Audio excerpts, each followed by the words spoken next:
प्यारे बच्चों, online teaching में आपका स्वागत है। मैं वी रामपुरिया, अध्यापक GRB इंटर कॉलेज राउट। पाठ आर्थिक विकास की समझ में मैं आपको अध्याय 4, इसमें मैं आपको वैश्वीकरण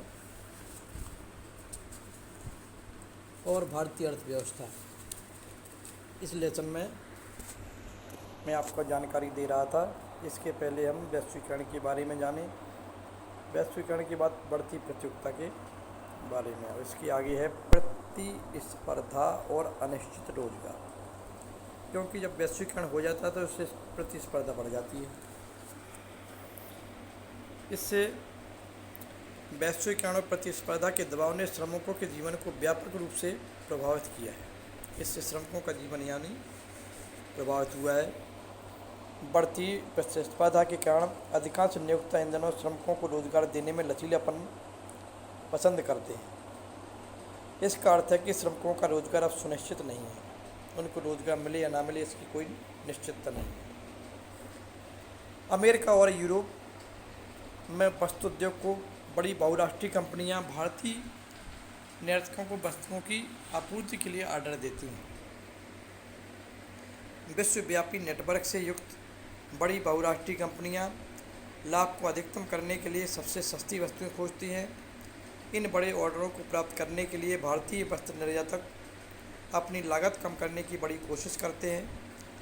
चूँकि कच्चे माल पर लागत में कटौती नहीं दी जा सकती, इसलिए नियोक्ता श्रम लागत में कटौती करने की कोशिश करते हैं। जहां पहले कारखाने श्रमिकों का स्थायी आधार पर रोजगार देते थे, वहीं वे अब अस्थायी रोजगार देते हैं ताकि श्रमिकों को वर्ष भर वेतन नहीं देना पड़े। श्रमिकों को बहुत लंबे कार्य घंटों तक काम करना पड़ता है और अत्यधिक मांग की अवधि में नियमित रूप से रात में भी काम करना पड़ता है।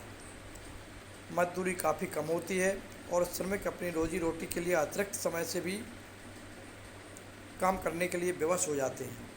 हालांकि वस्त्र निर्यातकों के बीच प्रतिस्पर्धा से बहुराष्ट्रीय कंपनियों को अधिक लाभ कमाने में मदद मिली है, परंतु वैश्वीकरण के कारण मिले लाभ में श्रमिकों को न्यायसंगत हिस्सा नहीं दिया गया है। अब एक कपड़ा श्रमिक दिया गया है, इसके बारे में कुछ बताया गया है। 35 वर्षीय सुशीला ने दिल्ली के एक वस्त्र निर्यातक उद्योग में एक श्रमिक के रूप में कई वर्ष तक काम किया। जब वह एक स्थायी श्रमिक के रूप में नियुक्त थी तो स्वास्थ्य बीमा, भविष्य निधि एवं अतिरिक्त समय में कार्य करने के लिए दुगनी मजदूरी की हकदार थी। जब 1990 के दशक के अंतिम वर्षों में सुशीला की फैक्ट्री बंद हो गई तो 6 माह तक रोजगार की तलाश करने के बाद अंततः उसे अपने घर से 30 किलोमीटर दूर एक रोजगार मिला। कई वर्षों तक इस फैक्ट्री में काम करने के बावजूद वह एक अस्थायी श्रमिक है और पहले की तुलना में आधे से भी कम कमा पाती है। वह सप्ताह के 7वें दिन सुबह 7:30 बजे अपने घर से निकलती है और शाम 10 बजे वापस आती है। एक दिन काम नहीं करने का अर्थ है कि उस दिन की मजदूरी नहीं मिलना। उसे अब कोई अन्य लाभ नहीं मिलता है तो उसे तो पहले मिलता था। उसके घर के समीप की फैक्ट्रियों को काफ़ी अस्थिर आर्डर मिलते हैं और इसलिए वे कम वेतन भी देती हैं। तो इस तरह से जो एक कपड़ा श्रमिक था उसके साथ क्या जाति की गई, उसके साथ ये समस्या रही। उपरोक्त कार्य परिस्थितियां और श्रमिकों की कठिनाइयां भारत के अनेक औद्योगिक इकाइयों और सेवाओं में सामान्य बात हो गई है। आज अधिकांश श्रमिक असंगठित क्षेत्र में नियोजित हैं। यही नहीं, संगठित क्षेत्र में क्रमशः कार्य परिस्थिति असंगठित क्षेत्र के समान होती जा रही हैं। संगठित क्षेत्र के श्रमिकों जैसे सुशीला को अब कोई संरक्षण और लाभ नहीं मिलता है जिसका वह पहले उपभोग करती थी। तो इस तरह से उसके साथ अब कोई न्याय संगत बात नहीं हो रही है। उसका कोई जो उसका शेष समय है, उस शेष समय में भी उसको कार्य करना पड़ता है, फिर भी वह अपना ठीक समय से अपना जीवन यापन नहीं कर पा रही है। इसके आगे न्याय संगत वैश्वीकरण के लिए संघर्ष। उपर्युक्त प्रमाण यह संकेत करते हैं कि वैश्वीकरण सभी के लिए लाभप्रद नहीं रहा है। शिक्षित, कुशल और संपन्न लोगों ने वैश्वीकरण से मिले नए अवसरों का सर्वोत्तम उपयोग किया है। दूसरी ओर अनेक लोगों को लाभ में हिस्सा नहीं मिला है। चूँकि वैश्वीकरण अब एक सच्चाई है, तो वैश्वीकरण को अधिक न्यायसंगत कैसे बनाया जा सकता है? न्यायसंगत वैश्वीकरण सभी के लिए अवसर प्रदान करेगा और यह सुनिश्चित भी करेगा कि वैश्वीकरण के लाभों में सबकी बेहतर हिस्सेदारी हो।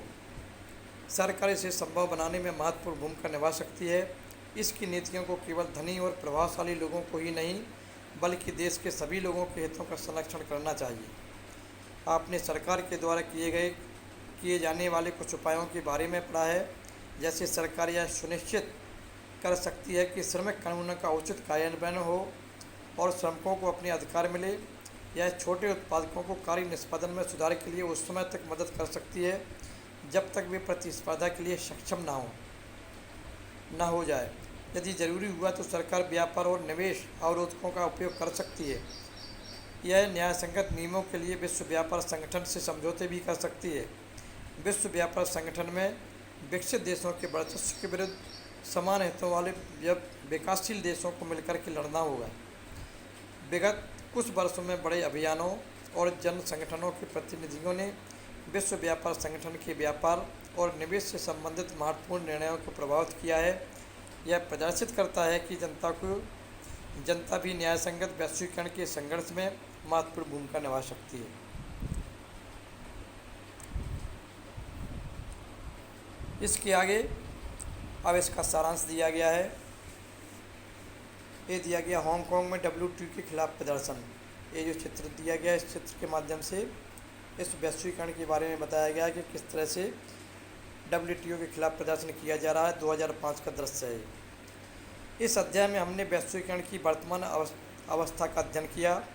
वैश्वीकरण विकसित विभिन्न देशों के बीच तीव्र एकीकरण की प्रक्रिया है। यह अधिकाधिक विदेशी निवेश और विदेशी व्यापार के द्वारा संभव हो रहा है। बहुराष्ट्रीय कंपनियां वैश्वीकरण की प्रक्रिया में मुख्य भूमिका निभा रही हैं। अधिक से अधिक बहुराष्ट्रीय कंपनियां विश्व के उन स्थानों की खोज कर रही हैं जो उनके उत्पादन के लिए ज़्यादा सस्ते हों। परिणामतः उत्पादन कार्य जटिल ढंग से संगठित किया जा रहा है। देशों के बीच उत्पादन को संगठित करने में प्रौद्योगिकी, विशेषकर सूचना प्रौद्योगिकी ने एक बड़ी भूमिका निभाई है। साथ ही व्यापार और निवेश के उदारीकरण ने व्यापार और निवेश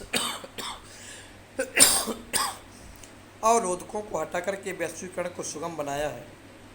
अंतर्राष्ट्रीय स्तर पर विश्व व्यापार संगठन, जिसे WTO कहा जाता है, ने व्यापार और निवेश के उदारीकरण के लिए विकासशील देशों पर दबाव डाला है, जबकि वैश्वीकरण से धनी उपभोक्ता और कुशल, शिक्षित एवं धनी उत्पादक ही लाभान्वित हुए हैं।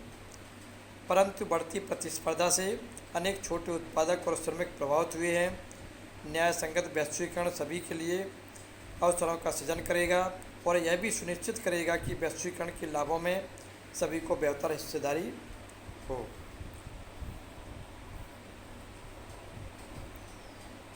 प्यारे बच्चों, आज का टॉपिक आज यहीं पर ख़त्म होता है। इसकी PDF मैं आपको भेज दूंगा, उसको आपको अपनी नोटबुक पर नोट करना है। आज की वीडियो में बस इतना ही। Okay, bye.